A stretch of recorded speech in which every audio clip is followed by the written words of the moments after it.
Comme promis, la ville de Lille vient de se doter d'un conseil de la nuit. Ses membres sont des institutions, des commerçants, des riverains, des noctambules, des associations ou encore des élus. Ce conseil devra entre autres participer à la rédaction de la nouvelle charte de la vie nocturne. Bamboche, hors note bamboche. Comme promis, la ville de Lille vient d'installer son conseil lillois de la nuit. Ses membres, d'horizons très différents, auront la lourde tâche de ménager la chèvre et le chou entre fêtards et riverains pour rédiger une charte de la vie nocturne qui entrera en vigueur en 2022. Lille n'est pas la dernière ville où l'on sait faire la fête. Enfin, elle ne l'était pas du moins. Il régnait jusqu'à il y a peu encore une certaine anarchie dans l'organisation de la vie nocturne qui avait parfois ses bons côtés, mais qui pouvait aussi causer bon nombre de problèmes. Améliorer l'équilibre entre fêtards, riverains et économie. Les abus de certains professionnels du secteur ont donné une raison à la mairie de serrer la vis. Les nombreuses fausses boîtes de nuit qui avaient obtenu des autorisations d'ouverture tardive ont été requalifiées en bar avec une fermeture des portes à 2 heures du matin maximum. Les autorisations dérogatoires d'ouverture tardive, historiquement accordées selon le secteur, ont toutes sauté.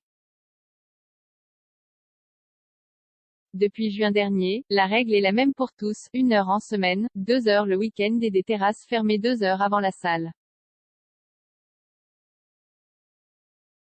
Et depuis lundi, la ville a une nouvelle arme, ou un nouvel outil, le conseil de la nuit. Il se compose d'institutions, d'exploitants d'établissements, de représentants de riverains, de noctambules, de représentants d'associations ou de partenaires publics, de personnalités et d'élus municipaux. Cette instance a pour objectif d'améliorer l'équilibre entre les envies de fête des uns, l'activité économique des autres et la tranquillité des habitants, explique la mairie. Les membres de ce conseil travailleront sur différents thèmes lors de commissions réparties entre mi-décembre et janvier 2022. Il sera notamment question de régulation de la vie nocturne, autrement dit ce que l'on peut faire ou non, ou encore et de réduction des risques. Pour cette dernière thématique, outre la question des agressions dans les quartiers festifs, les conseillers aborderont celle du GHB.